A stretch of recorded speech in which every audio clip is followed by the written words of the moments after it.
our souls, the creator of you and me, the heavens and the whole universe, the one that made us whole and free, the guardian of his true believers. So when the time gets hard, there's no way to turn. As he promised, he will always be there to bless us with his love and his mercy. 'Cause as he promised, he will always be there. He's always watching us, guiding us, and he knows what's in our little hearts. So when you lose your way, to Allah you should turn. 'Cause as he promised, he will always be there.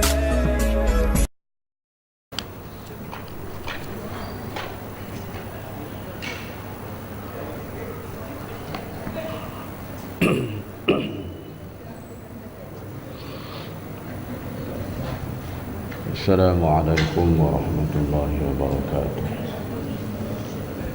Alhamdulillahi rabbil alamin, wassalatu wassalamu ala asyrafil anbiya'i wal mursalin wa ala alihi wa sahbihi ajma'in. Ya Rabbi syrah li sadri wa yassir li amri wahlul 'uqdatam min lisani yafqahu qawli. Subhanaka la 'ilma lana illa ma 'allamtana innaka antal 'alimul hakim. Wala hawla wala quwwata illa billahil aliyyil azim. Alhamdulillah, para jemaah sekalian, sambungan kita ke surat 653. Abu Lais berkata, saya mendengar Abu Ja'far meriwayatkan dengan sanadnya, anna Nabi sallallahu alaihi wasallam dakhala al-masjida fara'a majlisain ahaduhuma yadhkuruna Allah wal akharu la yata'allamuna al-fiqh wa yad'una Allah wa yarghabuna ilayhi. Faqala sallallahu alaihi wasallam, kilal majlisini ala khairi wa ahaduhuma afdalu min al-akhar. Amma haula fayad'una Allah fa in syaa'a a'tahum wa in syaa'a mana'ahum wa amma haula fayata'allamuna wa yu'allimuna al-jahil wa innama bu'istu mu'alliman fahu ala'i afdalu. Summa jalasa ma'ahum. Bahawa Nabi SAW masuk ke masjid dan melihat dua majlis orang-orang sedang berkerumun. Yang satu majlis orang-orang yang berzikir, sedangkan majlis yang lain orang-orang yang mempelajari fiqh dan berdoa mengharapkan rahmat Allah. Maka sabda Nabi SAW, kedua-dua majlis ini baik dan yang satu lebih afdal, yang lebih utama daripada yang lain. Adapun mereka itu berzikir minta kepada Allah, terserah apakah diterima atau ditolak oleh Allah. Adapun yang ini, maka mereka belajar dan mengajar pada orang yang bodoh, sedangkan aku diutus sebagai guru, maka mereka ini yang lebih afdal. Kemudian Nabi SAW duduk bersama dengan mereka. Jadi pada riwayat ni menyambung kita dalam fadilat menuntut ilmu. Bila Nabi masuk dalam masjid, ada dua majlis. Satu majlis orang berzikir, satu majlis orang sedang belajar ilmu, menuntut ilmu fiqh. Jadi Nabi kata antara dua majlis, ikilal majlisin, makna dua majlis tu adalah ada satu yang lebih afdal, yang lebih utama, lebih baik. Iaitulah Nabi kata majlis yang duduk mempelajari ilmu Islam yang aku diajarkan menyampaikan ilmu, lalu ada orang yang duduk mengajar majlis ilmu. Jadi Nabi kata orang yang itu lebih utama dan lebih afdal daripada yang lain. Jadi mereka yang duduk mengajar dan juga orang yang duduk belajar, maka dia lebih besar keutamaan daripada orang duduk berzikir. Jadi sebab itu kita lihat dalam dua majlis yang Nabi sebut ini, majlis yang Nabi redha, yang Nabi kata lebih utama ialah majlis berilmu, mengajar dan belajar ilmu.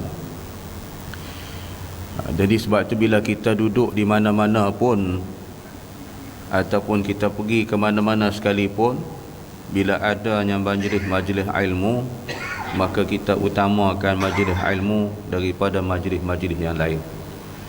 Sebab ini adalah paling utama, kata Nabi. Jadi barang siapa yang duduk pada majlis yang mendapat keutamaan, maka lebih besarlah keuntungannya di hari akhirat besok. Sebab kita ilmu Islam ni tuan-tuan banyak yang ditinggalkan oleh Nabi SAW. Dan masih lagi kita maknanya memerlukan untuk kita mengaji dan mempelajari. Sebab apa majlis ilmu ni kalau kita tak belajar mendatangkan kita ni ialah kita ni tak erti dah, jadi jahil, jadi bodoh. Jadi bila jadi bodoh ni masalah dalam ibadat kita pun masalah, dalam kita nak buat kerja agama pun jadi masalah, sebab tak ada ilmu, kan? Jadi banyak kesilapan yang akan berlaku hasil daripada kita ni tak mengaji, tak ada ilmu. Jadi sebab itulah kita belajar ilmu ni, kalau nak belajar tuan tak habis-habis. Sebab tu tak ada hadis yang mengatakan cukuplah setakat ni, berhenti setakat ni, tak ada, kan? Tak ada disebut dalam riwayat macam tu. Jadi kita belajar hukum, belajar bab Islam ni tak habis-habis. Sebab itu ada seorang hamba Allah lah, dia pergi buat ijazah di Mesir. Dia mengkaji tentang ayat Allah turunkan surah Al-Fatihah. Jadi surah Al-Fatihah tu dia buat kajian sampai dah habis dapat ijazah, sampai dia balik ke negara asalnya, balik ke Malaysia. Dia kata tak habis-habis lagi dibuka, lagi dikaji tentang tafsir ayat itu. Banyak perkara yang Allah singkapkan rahsia di dalam surah Al-Fatihah. Sampai dia balik ke Malaysia ni, dia karang satu buku namanya Samudra Al-Fatihah. Pasal apa dia namakan Samudra Al-Fatihah? Diibaratkan Fatihah ni, dia kata macam lautan punya luas, laut, macam laut, luas sungguh-sungguh. Jadi dinamakan Samudra Al-Fatihah. Jadi dia kupas dalam buku tu memang cantik dengan kupasan-kupasan dia, dan memang kata bermanfaatnya kita mengkaji itu dalam surah Al-Fatihah. Dia ambil bidang tafsir. Sampai itulah dia kata dia hantarkan tesis dia kepada pihak universiti sampai meluluskan, dapat ijazah, balik. Tu dia kata tak habis-habis. Itulah ilmu Allah Subhanahu wa taala. Gitu juga dengan ilmu-ilmu yang lain. Waktu di dalam Al-Quran Allah menyatakan bahawa orang-orang yang mengaji, menuntut ilmu ni, Allah mengangkat ke darjat mereka, darjat yang tinggi, lebih tinggi daripada segala-galanya, daripada pangkat darjah kebesaran ialah orang yang berilmu.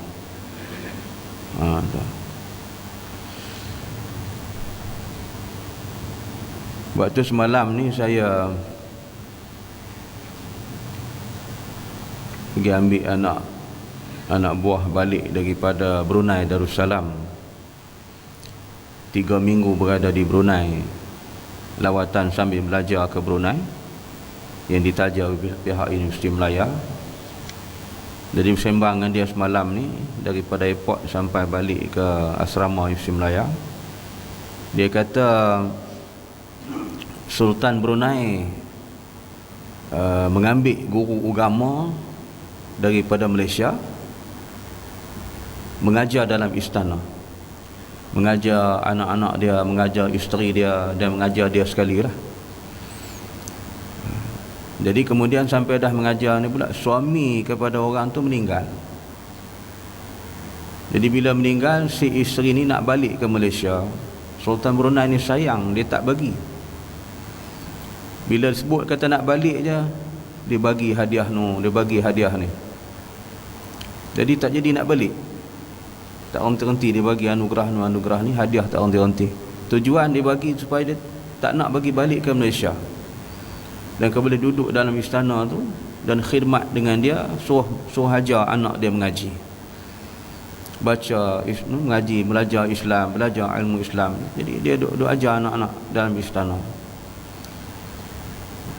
Jadi kesudahan sampai itulah dia kata kemungkinan dia tak balik dah kot ke Malaysia ni, dan Sultan akan bagi kerakyatan Brunei.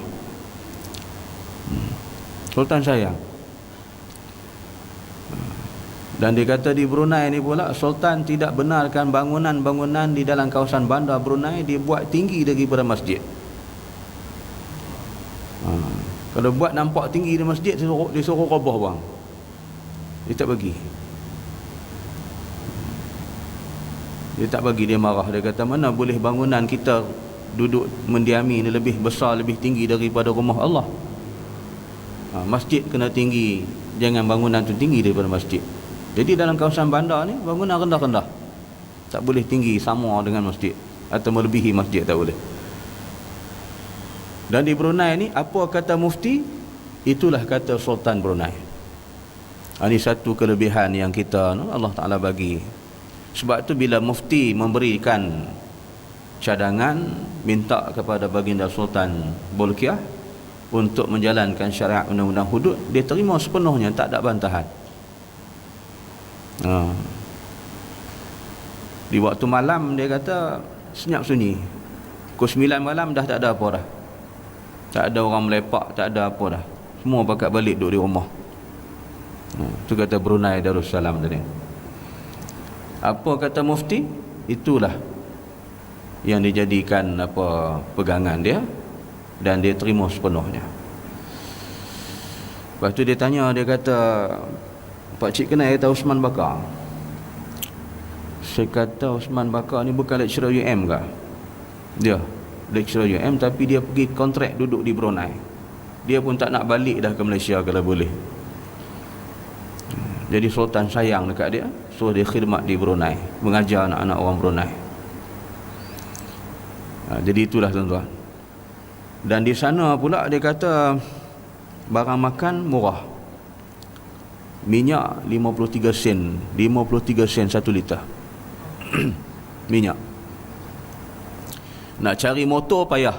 Tak ada anak-anak pergi universiti pakai motor, tak ada. Orang pakai motor tak ada. Semua pakai kereta. Sebab kereta dia orang tak ada rotek. Dikecualikan rotek. Insurans tak ada, rotek tak ada. Jadi anak-anak pergi sekolah semua pakai kereta mewah. Sebab kereta murah, minyak murah, 53 sen 1 liter. Dan sekarang ni pula Allah kayakan lagi bumi Brunei. Diterbitkan lagi telaga-telaga minyak yang baru dijumpai.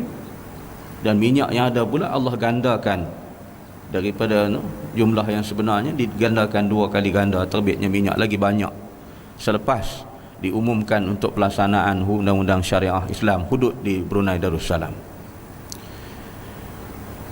Itulah Allah Ta'ala dikatakan la fatahna alaihim barakatin minas sama'i wal ard, maka kami bukakan keberkatan daripada langit ke atas muka bumi Allah, hasil daripada bumi yang subur, yang hendak kepada syariat dan melaksanakan syariat Allah.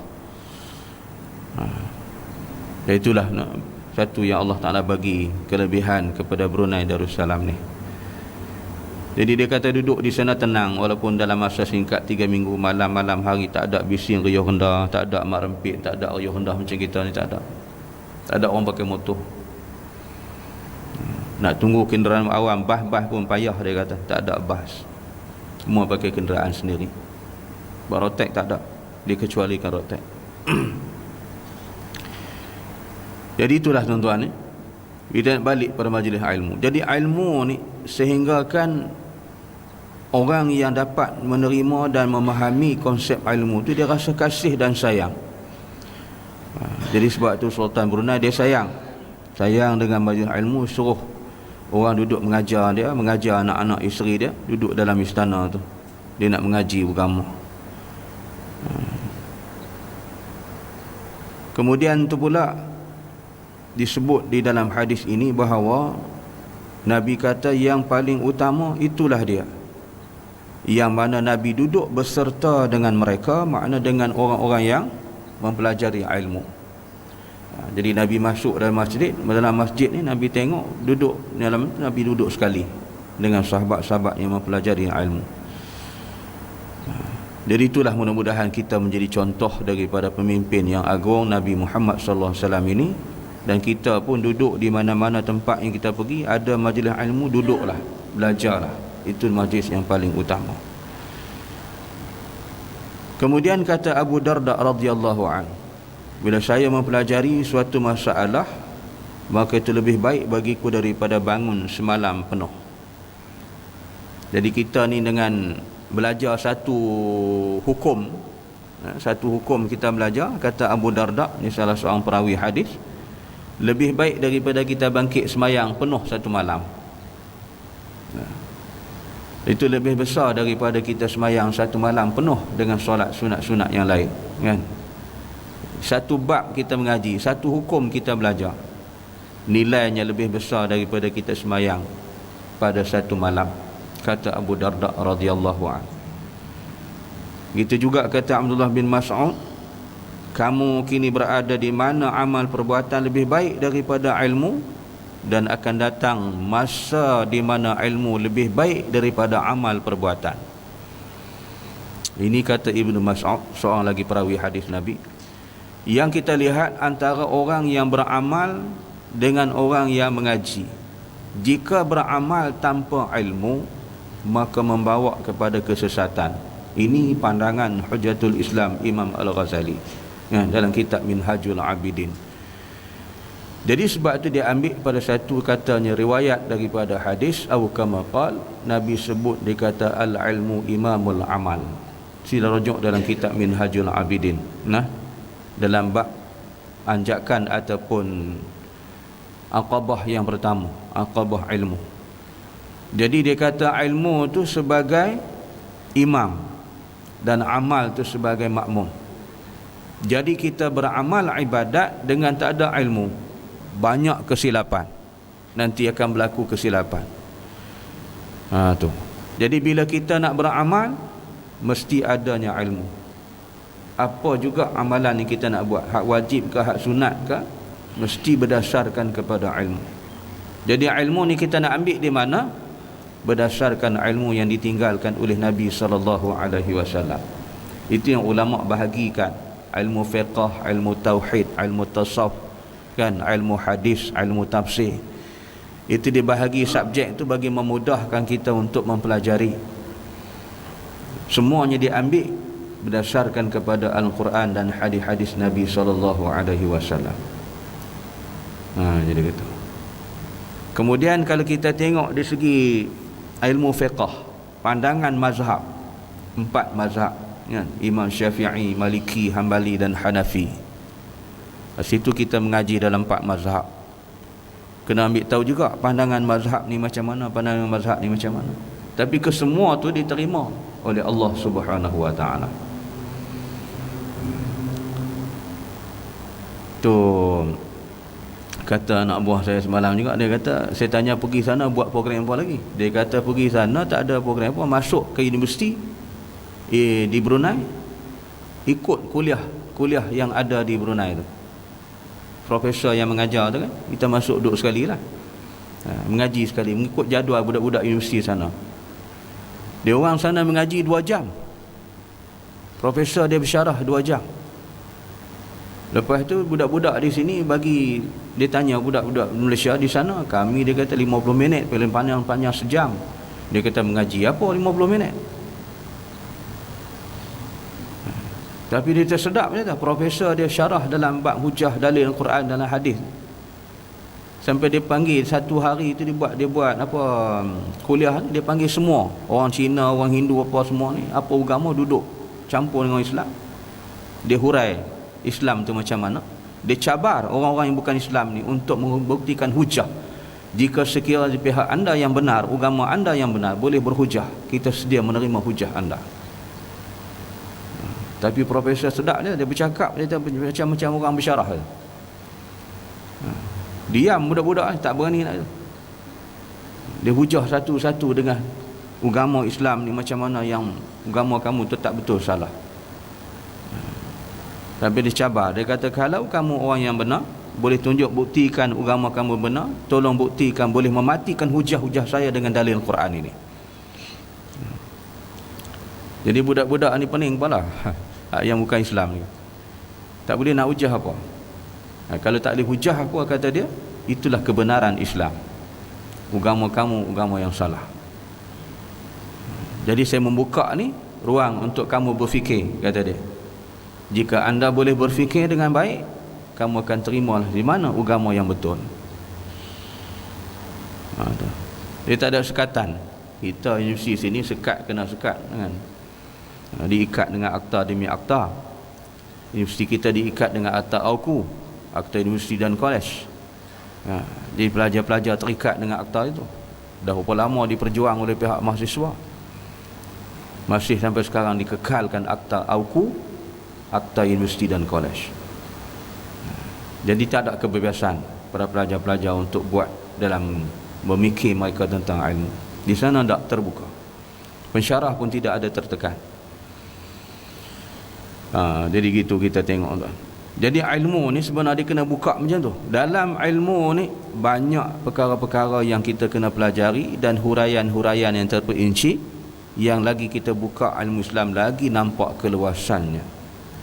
Sebab itulah disebut juga dalam hadis Abu Kamal dikatakan tentang kelebihan ilmu. Yang ni tuan-tuan boleh buka dalam kitab Tarbiyah Al-Walad fil Islamiyah jilid yang pertama, yang disyarahkan oleh almarhum Syekh Abdullah Nasir Alwan, tentang kelebihan menuntut ilmu. Ada dikemukakan dalil.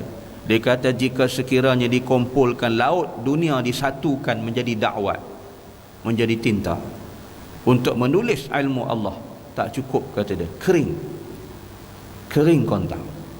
Betapa luasnya ilmu Allah Subhanahu wa taala. Itu dinukilkan oleh almarhum Syekh Abdullah Nasir Alwan dalam kitabnya Tarbiyah Al-Walad fil Islamiyah jilid yang pertama. Di pakar pendidikan. Jadi di situ kita nak melihat betapa luasnya ilmu Allah Subhanahu wa taala. Lagi dikaji, lagi kita belajar, memang tak akan habis-habis. Itulah kebesaran ilmu Allah. Dan kita pula akan diangkat ke kedudukan yang tinggi, darjat yang terpuji di sisi Allah Subhanahu wa taala. Jadi situlah ilmu, amal perbuatan, maka ilmu tu lebih afdal untuk mengiringi dengan perbuatan. Jika tidak, perbuatan kita ni akan berlakunya salah, tak betul dalam beribadat. Tu kena belajar. Dan ilmu ni tak boleh ikut-ikut orang. Orang buat kita buat tak boleh. Itu jadi masalah yang kesilapan. Ni kata iman taklid tu, mengikut-ikut orang. Orang buat kita buat, orang tak buat kita tak buat. Jadi tak boleh. Kita mesti ada satu pegangan yang kita berdiri di atas dasar ilmu.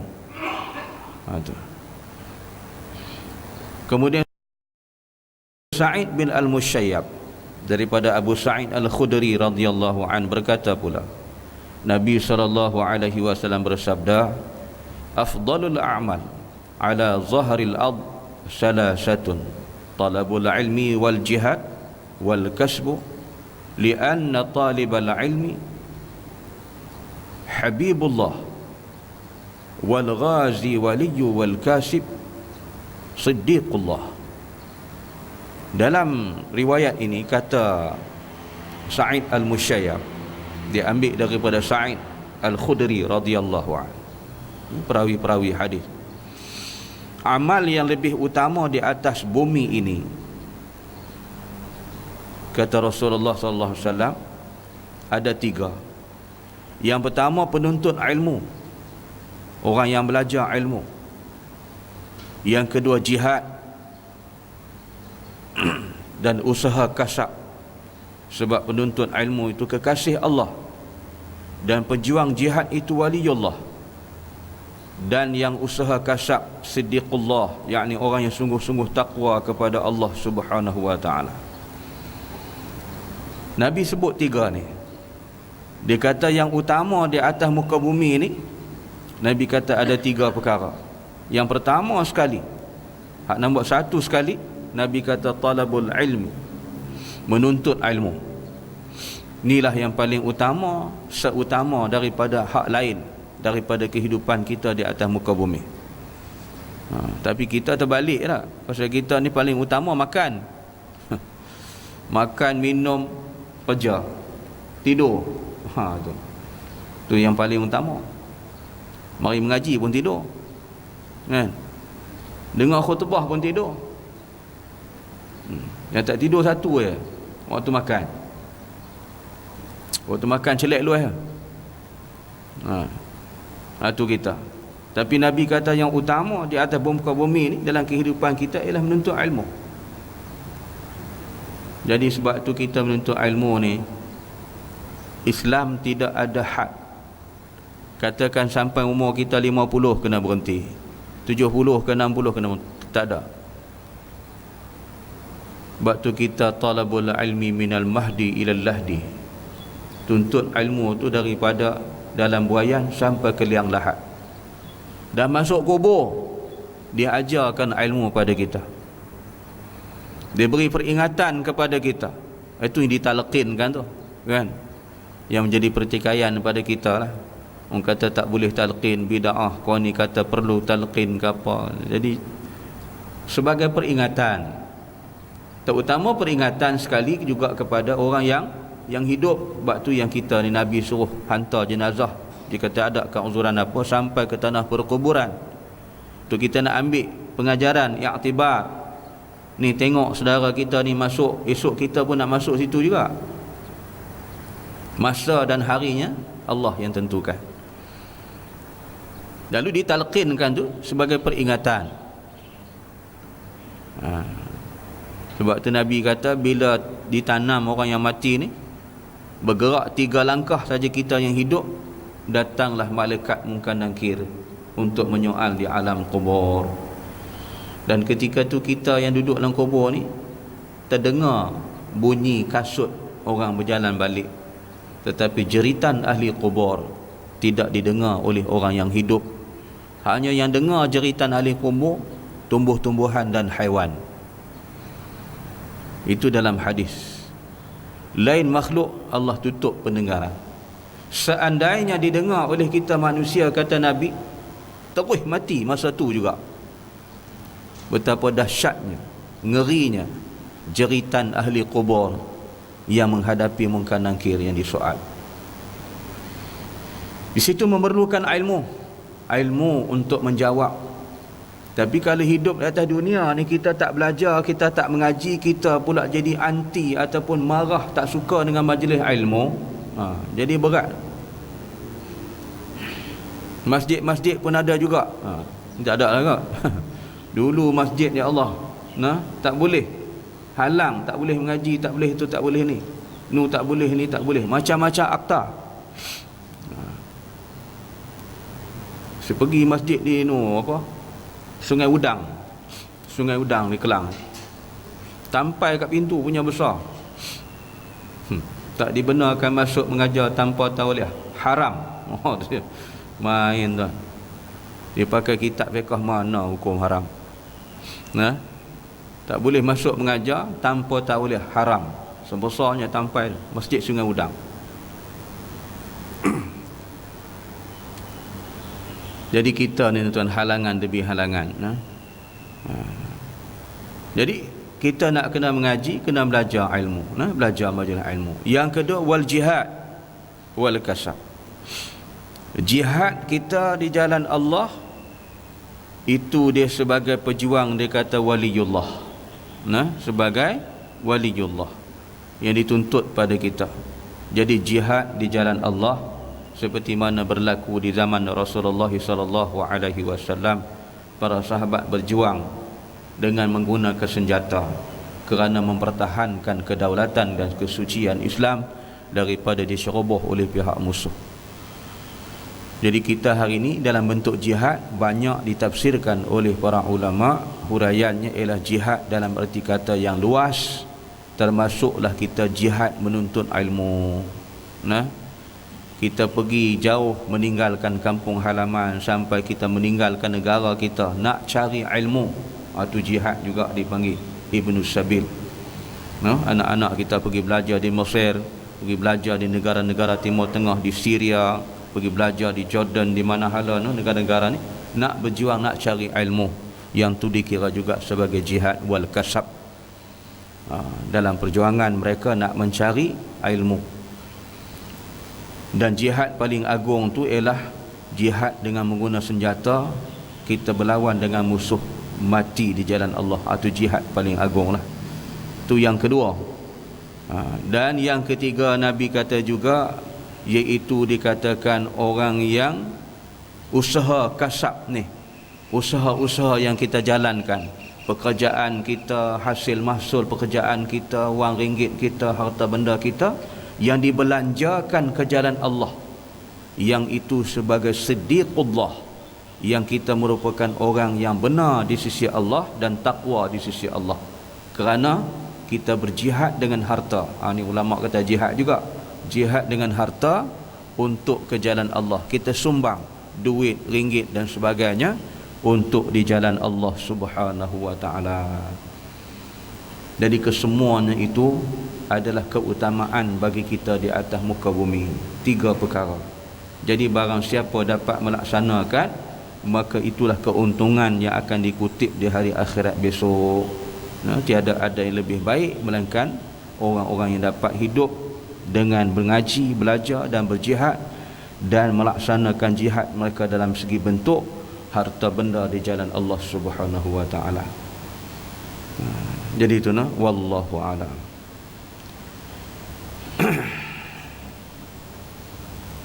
Sambung pada besok pagi. Subhanakallahumma wa bihamdik, asyhadu an la ilaha illa anta, astaghfiruka wa atubu ilaik.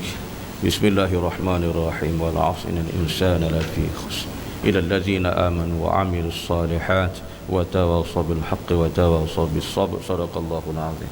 Assalamualaikum warahmatullahi wabarakatuh.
So far from you,